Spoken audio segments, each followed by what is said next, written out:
It is August 1941, and the brutal war reaches Leningrad in a single violent moment.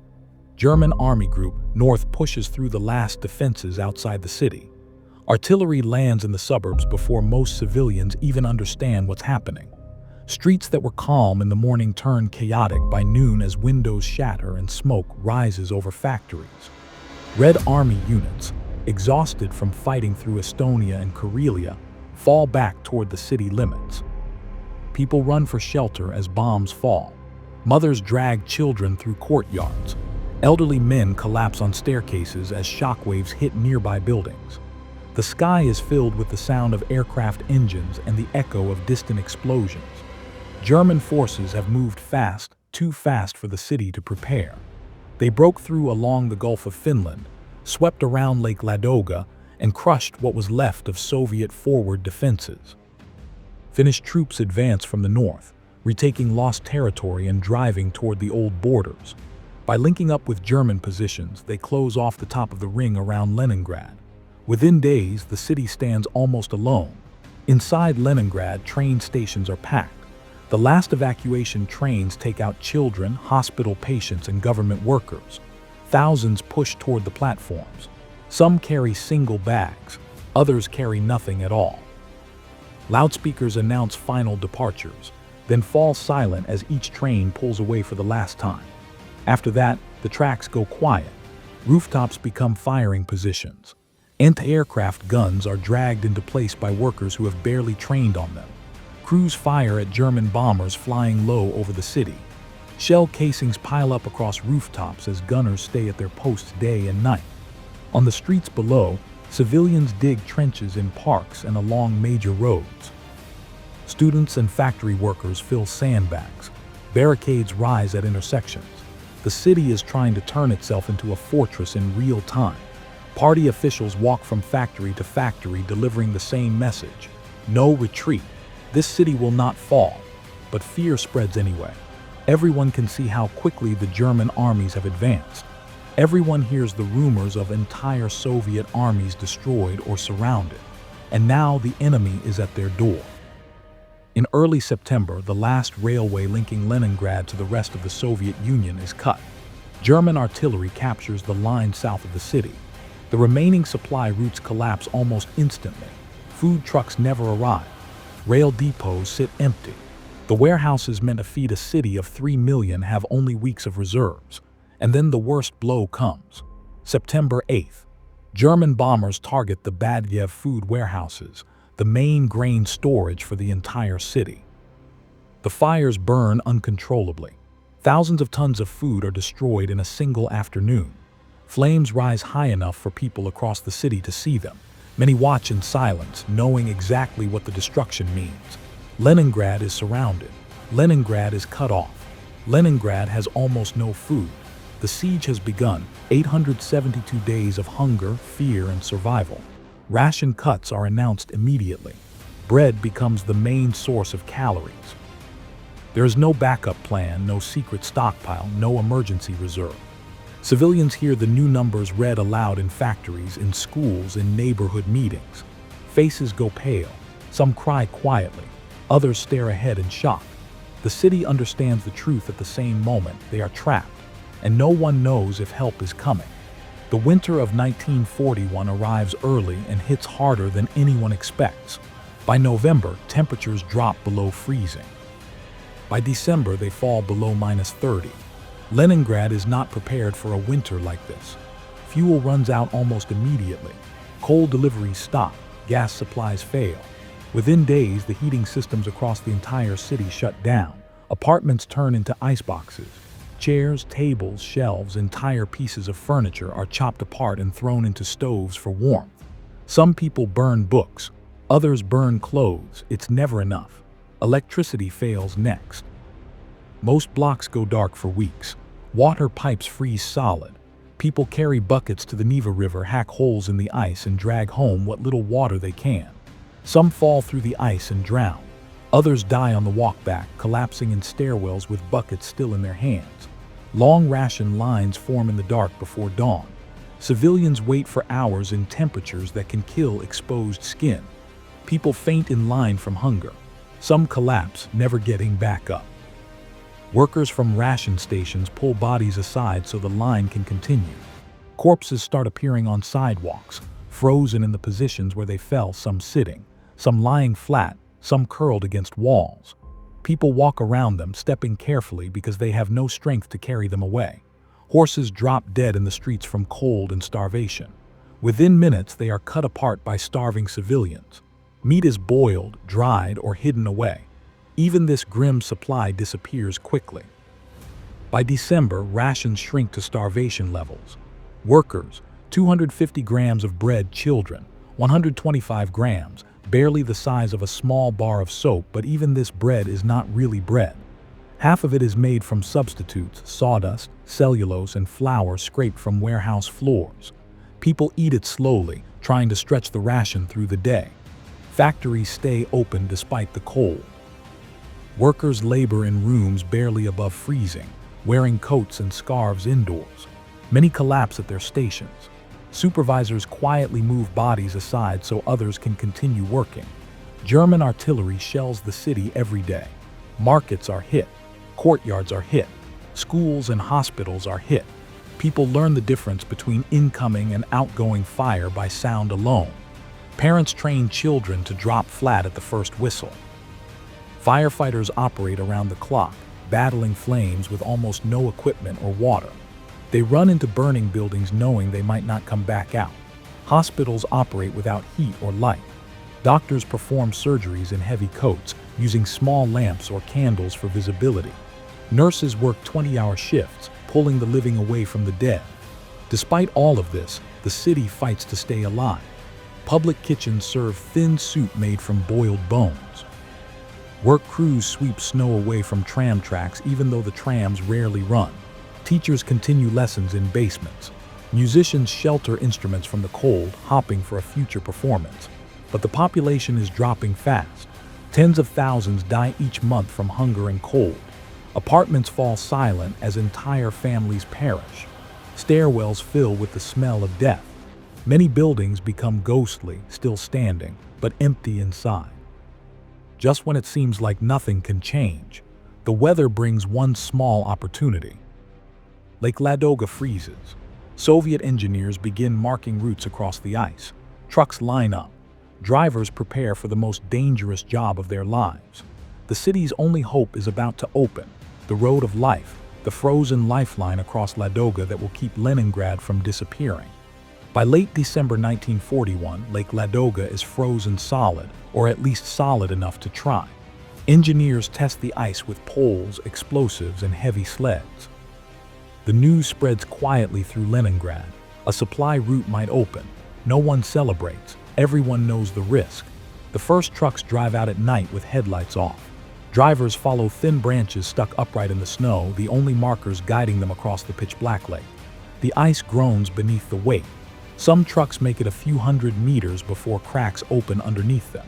When a truck breaks through, it sinks instantly. The driver usually has no chance to escape. Many drown trapped inside their frozen cabs. But the route, dangerous as it is, works. Convoys begin moving every night. Slow, methodical freezing. The trucks space themselves far apart so one sinking doesn't take the whole line with it. Drivers wear multiple coats, blankets, and scarves, but the cold still cuts through everything. On some nights, the temperature drops below -40, cold enough to crystallize breath and freeze skin in seconds. Food arrives first: flour, canned meat, grain, sugar. Not enough to stop starvation, but enough to prevent total collapse. Every kilogram that reaches the city means someone might survive another day. Then come the evacuation. Children are pulled out first. Thousands are loaded onto trucks in the middle of the night, wrapped in blankets, some too weak to stand. Along with them go the wounded and the elderly. Nurses hold hands with patients as they cross the ice, praying the trucks stay on solid ground. The road of life is not just a supply line, it is a two-way artery of survival. Every night, drivers make another trip. Some complete dozens of crossings. Others vanish in the dark, never seen again. Convoys drive under the constant threat of German bombers. Luftwaffe aircraft attack the ice road repeatedly, dropping bombs that blast holes in the frozen surface. Whenever explosions tear open the ice, engineers rush out in the cold to patch the gaps. They lay wooden planks and pour water to refreeze the surface. Within hours, the trucks move again. Ammunition flows into the city. Fuel is delivered 1 barrel at a time. Replacement soldiers travel in. Factories inside Leningrad keep working because the ice road delivers the parts they need. Some nights, the drivers can hear artillery in the distance. Other nights, they hear nothing but the crack of ice beneath their wheels. Hundreds of trucks are lost over the winter. Thousands of tons of supplies fall to the bottom of Lake Ladoga, but the road never closes. By February 1942, the road of life becomes organized and steady. Soviet commanders increase the number of trucks, refine the routes, and add armed escorts to drive off German aircraft. When the ice grows thick enough in late winter, larger convoys begin moving every hour. For the people of Leningrad, this frozen route means one thing: the city refuses to die. Even in the coldest, darkest winter, a lifeline holds. While civilians battle hunger, the Red Army fights for every meter of ground around the city. Inside Leningrad's defensive perimeter, soldiers build firing positions in ruined apartment blocks. Snipers take up positions in broken windows, stairwells, and attic beams.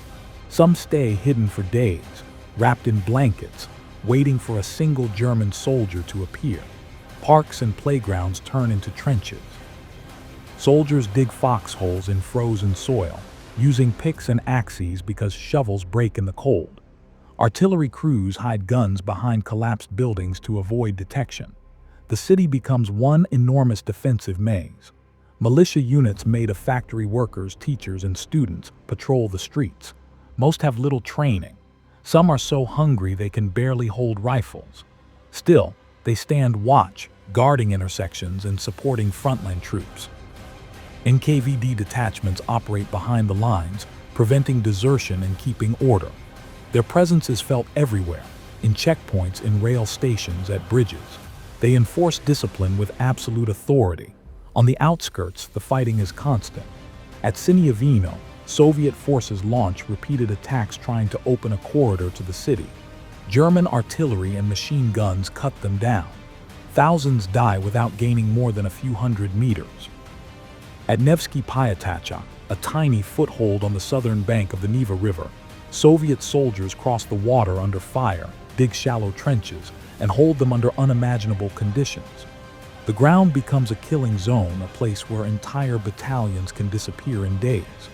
At MGA, Soviet offensives try again and again to capture key rail lines.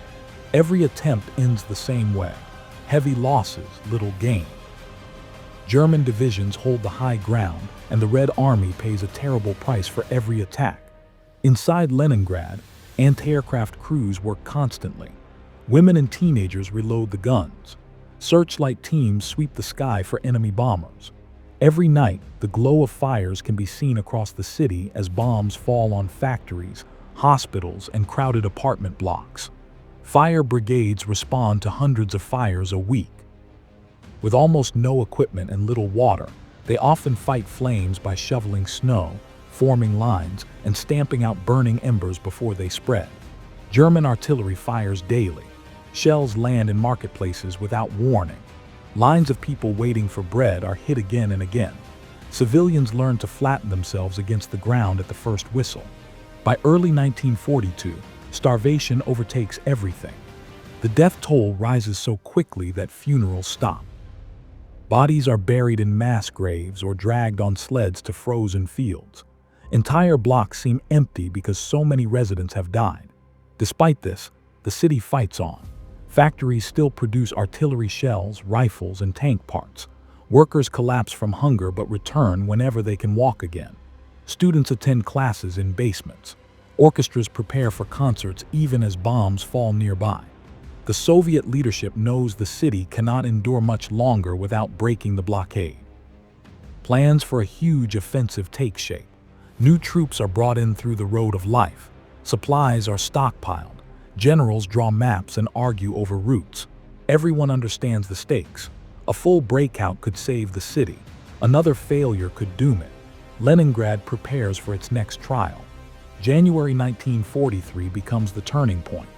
The Soviet High Command launches Operation Iskra, the plan to break the siege from the south shore of Lake Ladoga. There is no slow buildup. The assault begins at dawn on January 12, with artillery shaking the frozen earth. After 18 months of starvation, Leningrad's only hope now comes from the Red Army attacking through deep snow, frozen swamps, and German fortifications that have held firm since 1941. Soviet infantry advances in -20 temperatures. Their breath freezes instantly. Rifles jam in the cold. The wind cuts through coats and gloves. But they keep going, pushing across open ground covered by German machine guns. The first units crawl through minefields, clearing paths by hand. Engineers follow close behind, laying wooden planks across thin ice and blasting gaps through barbed wire. Flamethrower teams move up next. They spray fire into bunkers dug into the forest line. Flame rolls across the snow and clings to timber walls. German defenders fight hard, but the pressure is relentless. Soviet artillery pounds the tree line, turning entire sections of forest into broken stumps, splintered logs, and craters filled with snow and bodies. Progress is slow. Every 100 meters is a fight. German forces launch counterattacks using what strength they have left. But the Soviets keep tightening the gap, meter by meter. The goal is not to destroy the German lines. The goal is to open a corridor, no matter the cost. On the western side of the lake, another Soviet force attacks from the opposite direction. They advance along railway embankments and through frozen marshes. Many soldiers cross ice on their stomachs, dragging sleds with ammunition. German artillery fires constantly, and every impact sends a shock through the ice. Some groups disappear when the frozen surface cracks beneath them, but the advance continues. By January 15, the German line is buckling. Their supply routes are thin, their trenches are frozen solid, and their positions have been bombarded non-stop for days. Soviet troops force their way into the villages of Schlisselburg and Lipki, two key points controlling access to Lake Ladoga. Fighting moves house to house. Soldiers use grenades inside basements and blow holes through walls to avoid crossing open streets. On January 18, the operation reaches its decisive moment. Soviet units advancing from the southwest and northeast finally see each other through the smoke. Two small groups of infantry meet in the ruins between Schlisselburg and the lake. They shake hands, signal the rear commanders, and fire red flares into the sky. For the first time since 1941, a land corridor to Leningrad exists. The reaction inside the city is immediate.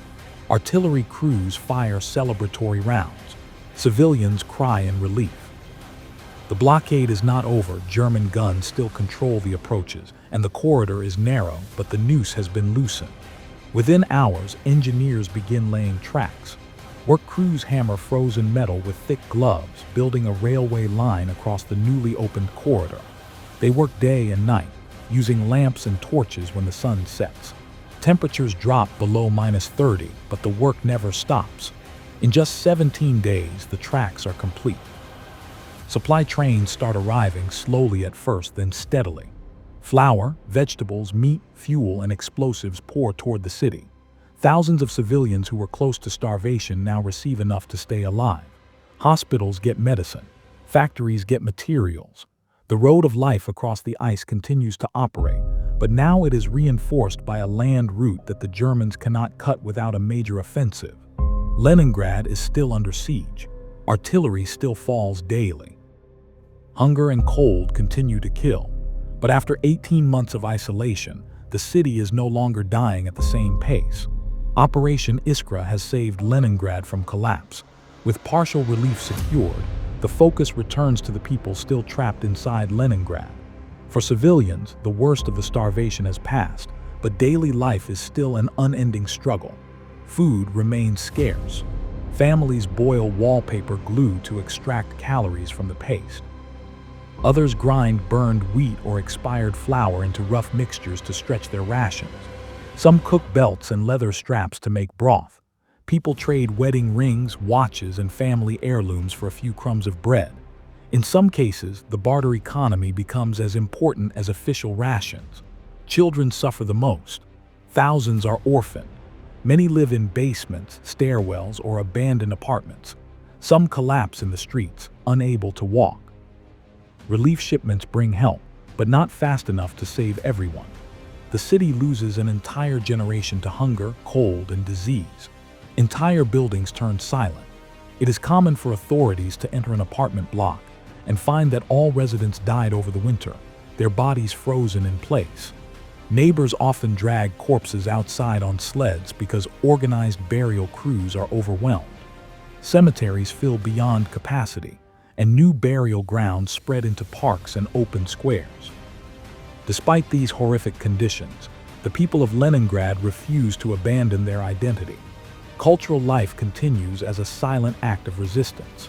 Libraries remain open, with no heat and little light, and people still come to read or simply to sit and escape the cold reality outside.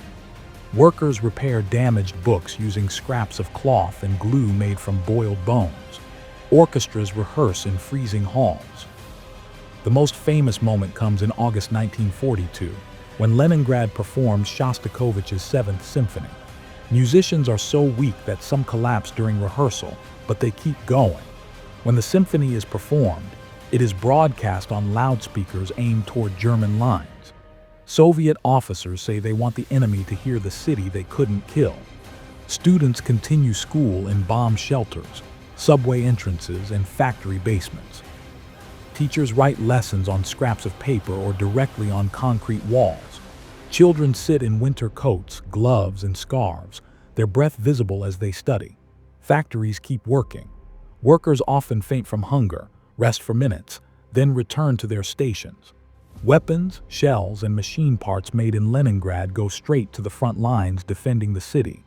Artillery continues to fire from within the city at German positions. Even the smallest contribution, repairing boots, carrying water, sweeping debris, becomes part of the collective effort to stay alive. Through 1942 and 1943, the population stabilizes only because the weakest have already died. Those who remain are stronger, more determined, and supported by the supplies coming through Ladoga and the new land corridor. But survival comes at a heavy price. Families are shattered. Entire neighborhoods are empty. People live with exhaustion that never fully fades. Yet day after day, the city endures. Leningrad becomes not just a place on a map, but a symbol for the entire Soviet Union. A symbol of resistance, unity, and the belief that the city must live no matter the cost. When the Red Army prepares the next offensive, Leningrad stands ready to endure one more year of siege. By January 1944, the Soviet High Command is ready to finish what Operation Iskra began the year before. The goal is simple: crush German Army Group North and end the siege once and for all. There is no subtlety, no slow buildup. The offensive begins with one of the largest artillery barrages of the entire war. At dawn on January 14, Soviet guns open fire along the entire southern front of Leningrad. Thousands of artillery pieces fire at once. The blast shakes the frozen ground. German trenches, bunkers, and command posts are smashed within minutes. Entire sections of forest disappear under falling shells. For German soldiers, the only warning is the rising rumble before the sky turns white. Behind the barrage, Soviet infantry divisions move out. They advance through deep snow, across frozen swamps and over shattered ground. Tank brigades push forward too, their engines barely functioning in the cold but still advancing. Flamethrower units clear bunkers. Engineers lay bridges across icy streams under fire. After more than 2 years trapped inside the city, Red Army troops fight with a clear purpose. This is the moment Leningrad has waited for. The Germans are in no position to stop it. Army Group North has been weakened by years of fighting. Supplies are short. Reinforcements are scarce. Many divisions are under strength, exhausted, and dug into defensive lines that have not changed in months. As the Soviet assault hits, the German command realizes they cannot hold. Their lines bend immediately, then begin collapsing. The Red Army moves fast. Town after town along the southern shore of Lake Ladoga is liberated in a matter of days. MGA, Schlisselburg, Ropsha, Pushkin, Krasnoye Selo. Soviet troops marched through streets filled with burned houses and abandoned trenches. Many villages are empty. Others contain only a few surviving civilians who endured German occupation, hiding in basements through winters and artillery fire. By January 27, the German retreat becomes a full collapse. Soviet forces drive the enemy back more than 40 miles. Train lines are reopened. Roads are cleared of mines. For the first time since 1941, Leningrad is no longer within range of German artillery. That same evening, Leningrad receives the message it has prayed for. The siege is officially lifted.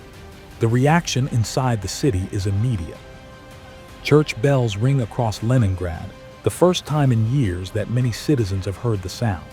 Fireworks burst over the Neva River, bright flashes lighting up the frozen city.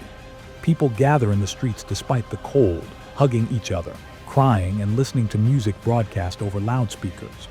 For a brief moment, the starving, bombed-out city feels alive again. Factories blow whistles. Soldiers fire rifles into the air. Children barely strong enough to walk look out windows to see the lights in the sky. Even those who lost everything, parents, siblings, homes, stop for a moment to acknowledge what the night means. After 872 days, the blockade is gone. Leningrad is free, but the celebration is brief. Everyone understands the truth. The cost is beyond measure. Victory is real, but it came with a price the city will carry forever when the siege ends. The full scale of what happened becomes impossible to ignore. Leningrad has survived, but the city is almost unrecognizable. Over 1 million civilians are dead, most of them killed not by bombs but by starvation.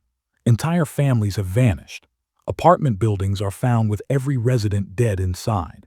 Schools have no students left. Streets that once held thousands of children now echo with silence. The city's population, more than 3 million before the war, has been cut nearly in half. Many of the survivors are permanently weakened by hunger. Some can no longer walk without help. Others suffer long-term damage from frostbite, malnutrition, and disease. Hospitals fill with people struggling to recover after years of deprivation. In the months after liberation, Soviet authorities move quickly. Food shipments increase.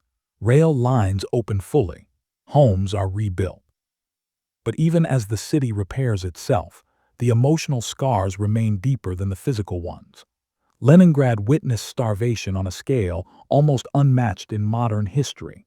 And yet, strategically, the city's endurance changes the entire war. Leningrad tied down hundreds of thousands of German troops for more than 2 years. Those soldiers could not be used in Moscow, Stalingrad, or the Caucasus.